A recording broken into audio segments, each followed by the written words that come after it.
Hello students, कैसे हैं आप सब लोग। 1000 MCQ सीरीज के अंदर अकाउंट्स के हम लोगों ने फंडामेंटल के 2 पार्ट कवर कर लिए। इवन क्लास इकोनॉमिक्स के अंदर हमने इंडियन इकोनॉमिक डेवलपमेंट का भी पहला चैप्टर का फर्स्ट पार्ट कवर कर लिया। और आज हम लोग पढ़ने वाले हैं BST यानी कि बिजनेस स्टडीज का पहला चैप्टर, जो कि टर्म 1 के अंदर आपसे पूछा जाएगा, मैनेजमेंट। और मैनेजमेंट के आज डिस्कस करेंगे 10 मोस्ट एक्सपेक्टेड क्वेश्चन जो क्लास टर्म 1 के अंदर पूछा जा सकता है। मैं बता दूं आपको, डेली रात को 8 बजे हमारी 1000 MCQ सीरीज आती है क्लास, जहां पे 1000 MCQs के अलग अलग पार्ट पूछे जाते हैं। और मैं इसको क्लास 100 डेज के अंदर पूरे के पूरे 1000 क्वेश्चन कराने का टारगेट लेके चल रहा हूं। इवन क्लास इससे भी ज्यादा MCQs आएंगे, मिक्सअप चैप्टर के MCQs भी आएंगे। तो बस आपको करना क्या है, डेली इसको फॉलो करना है। बाकी शाम को 7 बजे वीडियोस आती है अकाउंट इको BST की टर्म 1 के लिए। तो आई होप कि आपको ये सारी बातें पता होंगी। और कैसे टेस्ट देना है क्लास, पहले मैं आपको क्वेश्चन डिस्प्ले करूंगा, आप वीडियो को पॉज करोगे, वीडियो पॉज करने के बाद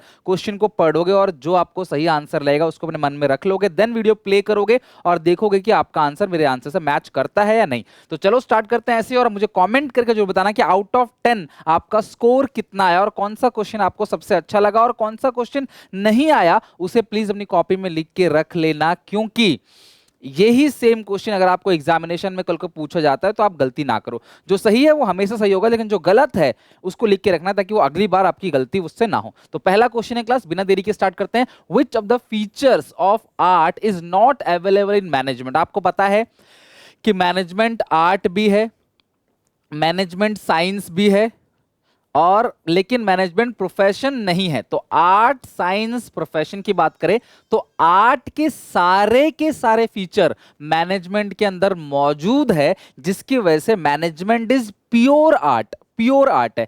लेकिन साइंस के भी ज्यादातर फीचर मैनेजमेंट के अंदर प्रेजेंट है, इसीलिए मैनेजमेंट को बोथ आर्ट एंड साइंस कहते हैं। लेकिन प्रोफेशन का क्लास एक सिस्टमेटिक बॉडी ऑफ नॉलेज छोड़कर कोई भी क्लास इसके अंदर जो फीचर्स हैं वो मैनेजमेंट के अंदर प्रेजेंट नहीं है, इसीलिए क्लास मैनेजमेंट को प्रोफेशन नहीं बोलते। तो क्योंकि मैनेजमेंट एज एन आर्ट है, क्योंकि मैनेजमेंट के जो आर्ट के अंदर फीचर्स हैं वो सारे के सारे मैनेजमेंट के अंदर प्रेजेंट है। तो systematic body of knowledge art में भी चाहिए, मैनेजमेंट में भी चाहिए। बुक्स आर्ट्स में भी पढ़ना पड़ता है, राग वगैरह पढ़ना पड़ता है उसमें, और मैनेजमेंट में भी। प्रैक्टिस और क्रिएटिविटी पे आर्ट्स भी डिपेंड करता है, मैनेजमेंट में भी। पर्सनलाइज एप्लीकेशन यानी कि अपने पर्सनल चीजें डालनी पड़ेंगी, आपको कुछ एक्स्ट्रा कंट्रीब्यूशन करना पड़ेगा, वो मैनेजमेंट में भी है, आर्ट में भी है। हर एक बच्चा अलग अलग है, पढ़ाने के लिए कई बार किसी बच्चे को स्पेशल रिगार्ड देना पड़ता है, स्पेशल उसको चीजें अलग तरीके से समझानी पड़ती हैं, वो आर्ट्स के अंदर भी है और मैनेजमेंट में भी। आर्ट्स में भी ऐसे ये क्लास बहुत सारे सिंगर्स हैं, लेकिन नए नए गाने बनाए जाते हैं, नए नए धुन बनाए जाते हैं गिटार से, पियानो से, ठीक है। तो अलग अलग चीजें हैं जहां पे आपको कुछ एक्स्ट्रा ऐड करना पड़ेगा, और वो आर्ट्स के अंदर होता है, मैनेजमेंट में। तो सारे फीचर आर्ट्स के मैनेजमेंट में प्रेजेंट है, तो कौन सा फीचर नहीं है, तो भैया ऐसा कोई भी फीचर नहीं है, D option, none of these. तो आई होप कि आपका पहला आंसर सही होगा।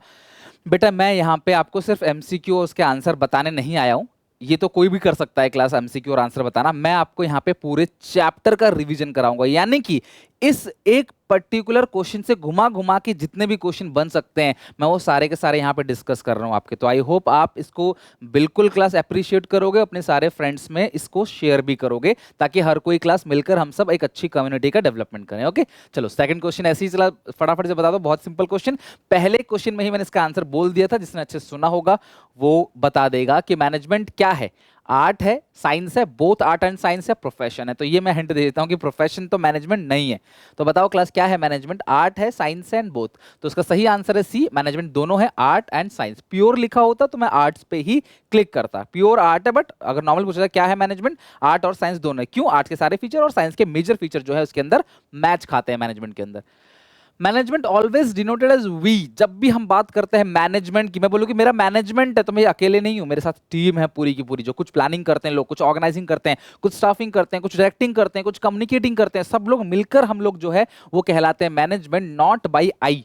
मैनेजमेंट आई नहीं है, मैं भैया अकेला इंसान मैनेजमेंट नहीं हो सकता। Management is a group activity, आपको बता रखा है। तो बताओ कौन सा ऐसा क्लास फीचर है, मैंने बोल ही दिया बेटा आपको, तो आप लोगों ने सी ही टिक किया होगा। आई होप कि आपके अभी तक सब कुछ सही जा रहा है। वीडियो को फटाफट लाइक कर दो बेटा अगर आपका सब कुछ अच्छा चल रहा है और ऐसी आपकी अच्छी प्रैक्टिस हो रही है, आप चाहते हो मैं और ज्यादा आपके लिए एफर्ट्स डालूं, तो प्लीज लाइक और कॉमेंट जरूर करें।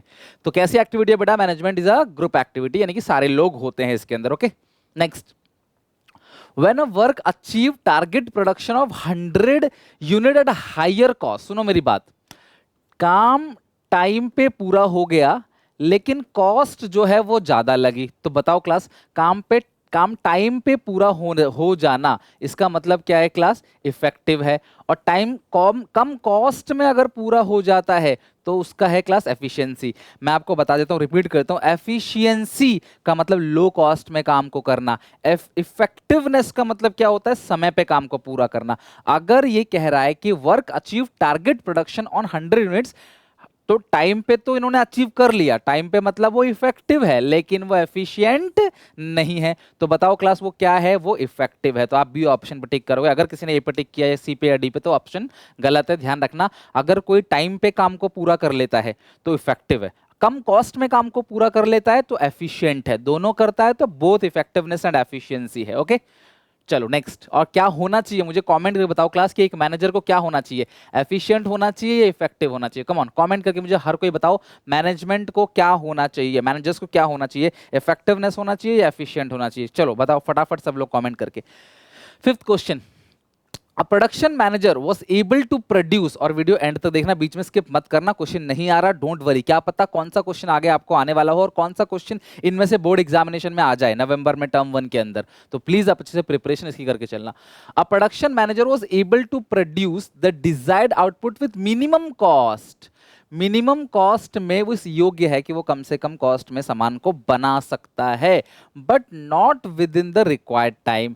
टाइम का मतलब मैंने क्या बताया था बेटा कि इफेक्टिव में टी आ रहा है तो टी फॉर टाइम, जबकि एफिशिएंसी में टी नहीं आ रहा है। तो अगर पहले टी आ गया इफेक्टिव में तो इसका मतलब वो टाइम पे काम पूरा करता है, तो और अगर यहाँ पे टी नहीं है इसका मतलब वो लो कॉस्ट में काम पूरा करता है। तो यहाँ कहता है कि मिनिमम कॉस्ट में, मिनिमम कॉस्ट का मतलब क्या है? वो एफिशिएंट है but not with in the required time, time पे काम नहीं करता, मिनिमम कॉस्ट पे काम करता है, तो एफिशिएंसी है यानी एफिशिएंट। ठीक है, एफिशिएंट यानी ये, आप बच्चे बोलते सर यहाँ पे टी यहाँ पे टी, बट टी पहले जहां आ रहा है वो टी डिनोट करता है किसको? टाइम को। तो ये एफिशिएंसी या आप एफिशिएंट कह सकते हो, तो बी ऑप्शन करेक्ट है, यानी यहाँ पे जो मैनेजर्स है वो एफिशिएंट है। बहुत मत लिखना बिकॉज वो लेट काम पूरा कर रहा है कॉस्ट पे, बट मतलब कॉस्ट के अंदर तो कर रहा है लेकिन वो बहुत ज्यादा टाइम ले रहा है, तो वो किसी भी तरीके से क्लास इफेक्टिव नहीं है।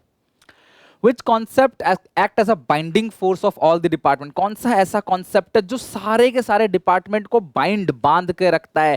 प्लानिंग डिपार्टमेंट हो, ऑर्गेनाइजिंग डिपार्टमेंट हो, purchase department, sale department, market department, HR department, finance department, ये सारे के सारे डिपार्टमेंट को, सारे डिपार्टमेंट अलग अलग है, सबका काम अलग अलग है लेकिन सबका गोल एक ही है। और क्लास इसमें से कौन सा ऐसा पॉइंट है जो क्लास सबको बांधे रखता है? फटाफट जरा मुझे बता दो।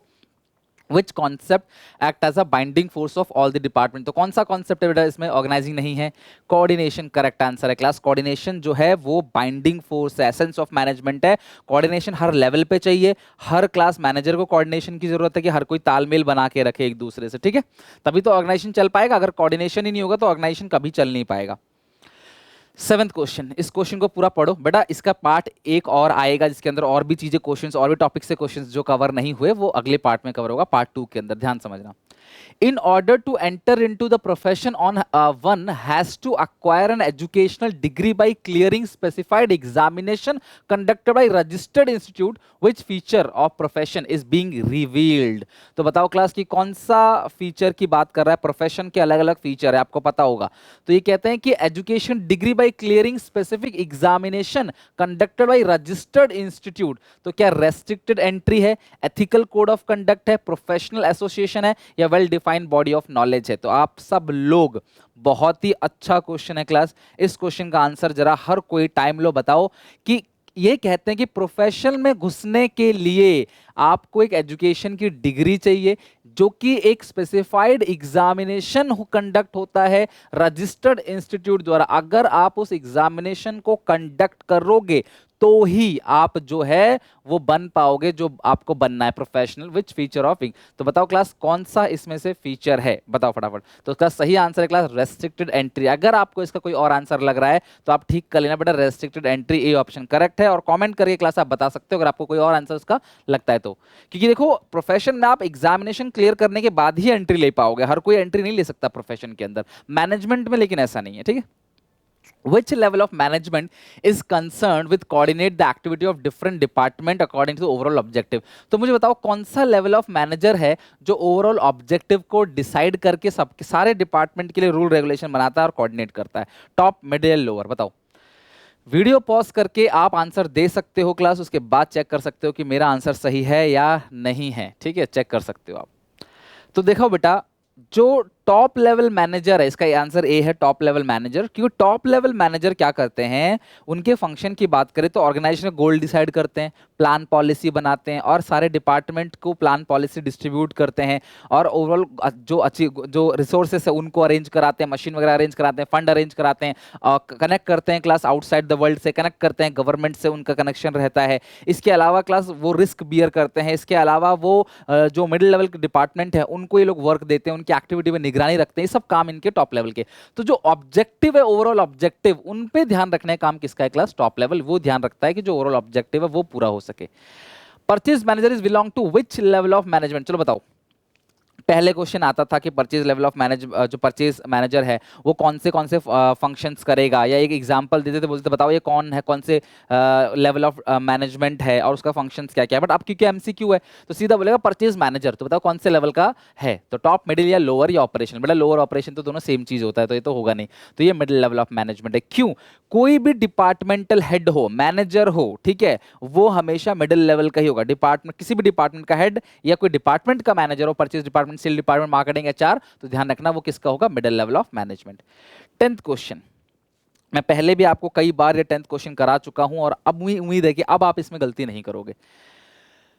Through dash management help individual to develop a team spirit, team spirit बनाने में मदद करेगा। Cooperation and commitment to group success, ठीक है, मिलजुल के काम करेंगे टीम स्पिरिट से और ग्रुप को सक्सेस दिलाएंगे।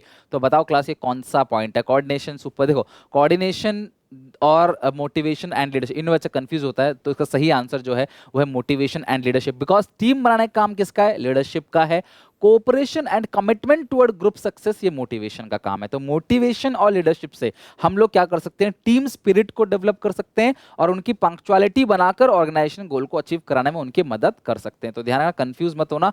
थोड़े बहुत क्वेश्चन तो ऐसे आएंगे जहां पे एक से ज्यादा ऑप्शन आपको करेक्ट लगेंगे, बट आपको जो सबसे बेस्ट ऑप्शन है आपको वो चूज करना है। तो आई होप कि आपने इसका ऑप्शन डी ही लगाया होगा। तो आप लास्ट में आइए बात क्लास कमेंट की, तो सब लोग क्लास कमेंट करो कि आउट ऑफ 10 आपका स्कोर कितना है। आई होप कि आप सब लोग अच्छे से पढ़ाई कर रहे हो और मुझे जरूर कमेंट करोगे 10 में से कितना स्कोर आया। वीडियो अच्छी लगे तो प्लीज लाइक करना, बिकॉज आपके ही लाइक से मैं कंसिस्टेंटली वीडियो बना रहा हूं, दिन भर मेहनत कर रहा हूं क्लास, सिर्फ आपके लाइक से, आपके प्यार से। तो प्लीज इस वीडियो को अपने सारे दोस्तों में शेयर करो, लाइक करो क्लास बटन को, चैनल को सब्सक्राइब करो, बेल आइकन दबाओ ऐसी और वीडियोस को देखने के लिए। टेक केयर, बाय बाय, मिलते हैं नेक्स्ट वीडियो में एक नए टॉपिक के साथ।